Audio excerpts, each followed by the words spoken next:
المكتب التعاوني للدعوة والإرشاد وتوعية الجاليات بمحافظة بدر.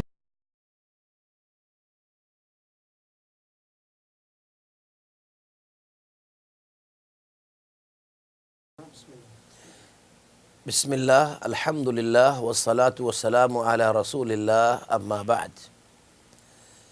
استخارہ کیا ہے اور اس کی شرعی حیثیت کیا ہے؟ استخارہ یہ عربی کا لفظ ہے، اس کا معنی ہے خیر طلب کرنا. شرعی اعتبار سے یہ جائز ہے، مسنون ہے، نبی صلی اللہ علیہ وسلم کی سنت ہے. جابر رضی اللہ عنہ فرماتے ہیں کہ نبی صلی اللہ علیہ وسلم یعلمنا الاستخارة فی الامور کلها کما یعلمنا السورۃ من القرآن، کہ آپ صلی اللہ علیہ وسلم ہمیں استخارہ اس طرح سکھاتے تھے جیسا کہ قرآن پاک کی کوئی صورت یاد کروائی جاتی ہے. اتنا اہم اور ہمارے ہاں اتنا اس کا مقام تھا. آپ صلی اللہ علیہ وسلم اس کا طریقہ بھی بتاتے تھے، جس میں آپ نے فرمایا کہ جب کوئی بندہ اللہ تعالیٰ سے کسی چیز کا مشورہ کرنا چاہتا ہے تو وہ اپنا استخارہ کرے، کہ اپنی 2 رکعتیں پہلے نماز پڑھے فرضوں کے علاوہ، اور اس کے بعد یہ دعا پڑھے جو نبی صلی اللہ علیہ وسلم سے ثابت ہے. اللہم انی استخیرک بعلمک واستقدرک بقدرتک واسألک من فضلک العظیم فإنک تقدر ولا اقدر وتعلم ولا اعلم وانت علام الغیوب.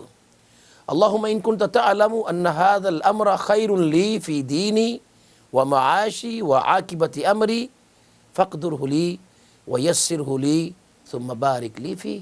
وإن كنت تعلم أن هذا الأمر شر لي في ديني ومعاشي وعاقبة أمري فاصرفه عني واصرفني عنه واقدر لي الخير حيث كان ثم ارزقني به.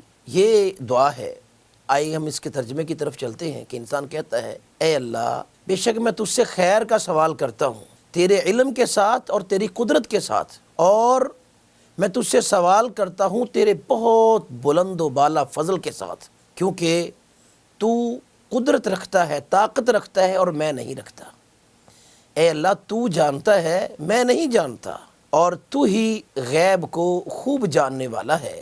اور اے اللہ اگر تو جانتا ہے کہ یہ جو میرا کام ہے، یہاں پر اس کے الفاظ ہیں کہ اللہم ان کنت تعلم ان هذا الامر، اے اللہ میرا یہ معاملہ، یہاں پر اگر آپ عربی میں پڑھ رہے ہیں اور هذا الامر کی جگہ پر آپ اپنی حاجت کا ذکر کر سکتے ہیں، اس کا سوال کریں کہ اے اللہ اگر یہ میرا معاملہ، یعنی میں نے کسی سے شادی طے کرنی ہے، میں نے کام کرنا ہے، میں نے اپنا معاملہ طے کرنا ہے، میں نے کسی کے ساتھ کاروبار کرنا ہے، خیر لی، اگر یہ معاملہ میرے لیے بہتر ہے، فی دینی، میرے دین کے اعتبار سے، میری دنیا کے اعتبار سے، میری معیشت اور میری اخروی معاملات کے اعتبار سے، اے اللہ تو مجھے اس کام کرنے پر طاقت اور قدرت عطا فرما اور اس کو میرے لیے آسان کر دے، اور اے اللہ پھر اس میں برکت بھی عطا فرما.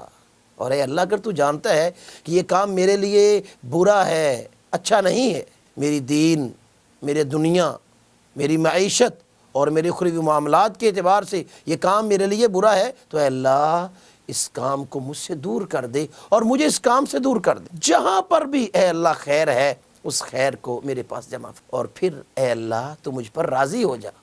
یہ جو دعا ہے نبی صلی اللہ علیہ وسلم سے ثابت ہے. طریقہ اس کا یہ ہے نبی صلی اللہ علیہ وسلم سے، یعنی کہ جیسا کہ فرمایا کہ نماز میں نماز پڑھے اور اس کے بعد یہ دعا کرے. اور 2 طرح کے طریقے بھی ذکر ہے اس کا. ایک تو یہ ہے کہ انسان جب استخارہ کرتا ہے تو استخارے کے سلام پھیرتا ہے نماز کے سلام فوراً اس کے بعد یہ دعا پڑھ لے، یا نماز میں درود شریف کے بعد آپ ربی جعلنی پڑھیں یا کوئی بھی دعا، اس کے بعد سلام پھیرنے سے پہلے بھی یہ دعا پڑھی جا سکتی ہے. اور یہ استخارہ دن کے کسی بھی وقت ہو سکتا ہے، رات کو کیا جائے، دن کو کیا جائے. ایک ہمارے ہاں لوگوں میں ایک کنسپٹ ہے کہ استخارے کی وجہ سے رات کو خواب آئے گا، اور اس خواب میں جو چیز نظر آئے گی پھر ہم اس سے کسی کی تعبیر کروائیں گے، پھر اس کے بعد ہم اس کام پر ہم جو ہے وہ مور لگاتے ہیں یہ کام صحیح ہے، یہ غلط ہے. ایسی کوئی بات نہیں ہے. آپ استخارہ کر کے وہ کام شروع کر دیں، اس میں اگر خیر ہوئی تو وہ کام ہو جائے گا، اگر خیر نہیں ہے اللہ تعالیٰ اس کام سے آپ کو دور کر دے گا. ہاں اگر اس کے دوران آپ کو کوئی خواب آتی ہے، ہو سکتا ہے تو اس کی بھی کوئی تعبیر ہو سکتی ہے، لیکن یہ ضروری نہیں ہے، اور استخارہ جس کو ضرورت ہے وہ کرے۔ آپ کو ضرورت ہے میں استخارہ کروں، یہ جائز نہیں ہے۔ جیسا کہ آج کل ہمارے ٹی وی شوز کے اندر ایک استخارے کے مستقل پروگرام ہے، یہ بالکل باطل ہے۔ قرآن و سنت میں اس کی کوئی نہ دلیل ہے، بلکہ یہ دجل، فراڈ اور فریب ہے۔ اللہ تعالیٰ ان جیسے لوگوں سے ہمیں محفوظ فرمائے۔ یہ دعا عام ہے، آپ اس کو یاد کریں، لکھی ہوئی ہے، منگوا لیں، اس کو اپنے آگے رکھیں اور پڑھیں۔ اس کے بے شمار فائدے ہیں۔ پہلا فائدہ اس کا یہ ہے، استخارہ کرنا اس بات کی دلیل ہوتی ہے کہ مومن کا دل اللہ تعالیٰ کے ساتھ جڑا ہوا ہے اور اس نے اپنے سارے معاملات اپنے اللہ کی سپرد کر دیے۔ استخارہ انسان کے ثواب میں اضافہ اور اللہ تعالیٰ کے قریب ہونے کا ذریعہ ہے، کیونکہ اس کے اندر انسان نماز بھی پڑھتا ہے اور دعا بھی کرتا ہے۔ اور اس کا تیسرا فائدہ یہ ہے کہ انسان استخارے سے حیرانگی اور شک سے دور نکل جاتا ہے اور اس کو ایک خاص قسم کا قلبی اطمینان اور سکون میسر آتا ہے۔ اور اس کا چوتھا فائدہ یہ ہے کہ انسان استخارہ کرنے سے خیر کو وہ حاصل کر لیتا ہے اور شر سے محفوظ ہو جاتا ہے۔ اور اسی طرح اس کا ایک پانچواں فائدہ یہ بھی ہے کہ اس میں انسان کو ایک خاص قسم کی برکت ملتی ہے۔ کوئی استخارے میں یہ دعا میں بھی یہ الفاظ ہے، ثم بارک لی فی، اے اللہ اس میں برکت عطا فرما۔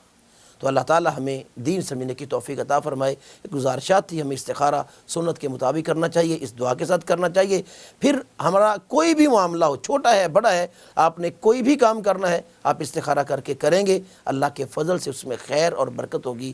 وما توفیقی الا باللہ۔